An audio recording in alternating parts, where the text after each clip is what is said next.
want to get into photography? You know, I don't know. I think it's something in the blood. When I was a young kid living in, it was my father and I. My mother died when I was 2 years old. It was just me and my father. And, I would walk past this store. And in the window, they would have like a camera. It was like a kit. A camera and like 2 rolls of film and 4 flash bulbs or whatever, And you could buy the whole kit. So I decided that I wanted that. So my dad bought it for me. And I would go around with this little camera and I'd take a picture of this, take a picture of that, take a picture of this. So I started doing that kind of stuff. Then I got away from that for a long time. And then when I got in high school, I started fooling around with it a little bit more, but nothing real serious. I had a camera, but I wasn't really serious about it. Then once I got out of high school, I went into the service in about 1961. And when I got to England, I was stationed in England. We would go down to London, and I'd take my camera with me, and I'd take pictures of, the tourist type stuff. And then my dad, I asked him to send me a camera, so he sent me a camera. And then I sort of saved my money because I started getting more and more into it. I didn't have nothing else to do. And I was learning how to process my own film and all that kind of stuff. And what really set me off, and I've told people this so many times, I'm sick of hearing it myself, but at the Air Force Base where I was stationed, they had what they call a base photo hobby shop. And you could go down there and process your own film and everything. And I went down there one day, and there was a couple of guys that were always down there, And I asked a question. In retrospect, I realized it was a stupid question. But I was sincere. And they laughed at me, made fun of me, and it really pissed me off. And I said, I'm going to show it. So that's when I really got serious. I started reading everything I could, doing everything I could. And I don't know how many, a year later maybe, I entered a photo contest that was for the armed forces in England and in Europe, because there is a military newspaper called the Stars and Stripes. And I sent away this photograph. I sent away 2 or 3 photographs, and I pretty much had forgotten about it, to tell you the truth. And I worked in a hospital, in obstetrics. I helped deliver babies, if you can believe that. I helped deliver babies one week, and then the next week, I helped feed and change diapers and stuff. That's what I did for 2 years in England, okay? So I went to the mess hall to get a cup of coffee and a paper, because they would be there in the morning, and you'd get a paper. They were free, and a cup of coffee, and I'd go back and I'd read the paper and drink coffee. And I opened up the paper, looked at the front, and I said, man, that looks just like a picture I took. And it was one of mine. It had won first place. And then another one won second place in something else. So I went back down there and looked at these 2 guys and showed them the paper, So that was great. And then once I got out of the service, I decided I wanted to be a photographer, because I had started learning about photographers. And, Gordon Parks,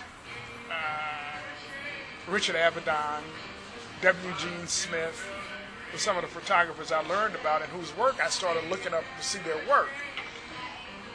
So that's what I wanted to do. I thought, man, this is great. But I was sort of torn. I was torn between, I loved fashion photography, but I also liked photojournalism, So I would do a little bit of both. And one thing led to another. I got the job at the Post. I was able to do both. One thing, before you know it, you've been there 30 years. Who influenced you personally and professionally?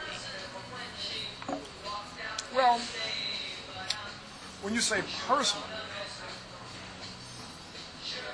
like, did you have a role model?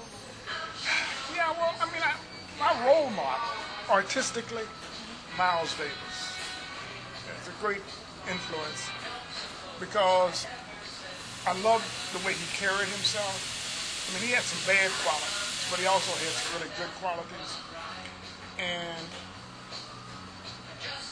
he was so cool. You know, he was just cool. His music was just fantastic. And he was not afraid to take chances, do things, go places. And I always thought that was, because that's what life is. I mean, if you're afraid to take chances on things, try something new or something different, you never really advance yourself. So he was a very big influence on me artistically. And then personally, I mean, my wife is just like, I mean, she's just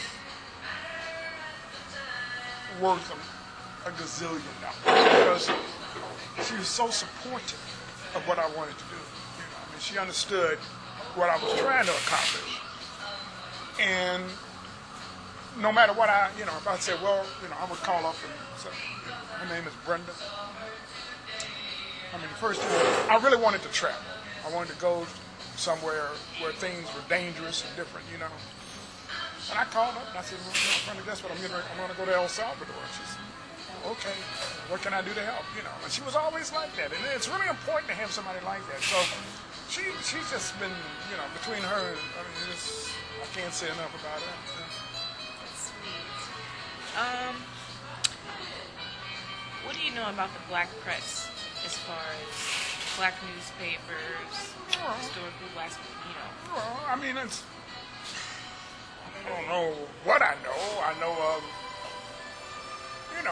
like anybody else, growing up, Ebony Magazine, Jet Magazine. I've done work for Ebony and I've done work for Jet. Locally, we have the Cincinnati Herald, and there was a Call-in Post, and I know about some of the more traditional newspapers. I can't remember some of their names, but I mean, the black press has always been very important in that we get the black perspective out. The difficulty that I've had is that my initial plans, I wanted to work for a black newspaper, but they don't pay. It's hard. They don't pay enough money. Almost not a living wage locally. It's very difficult, But the black press it's important that we give our slant to things, because one of the things that you run into when you work at a newspaper, a majority newspaper, where it's white owned,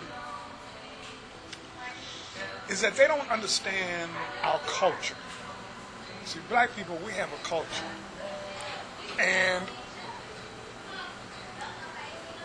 there's a big difference in the white culture and our culture. There are things that we do that they don't do, and there are things that they do that we don't do.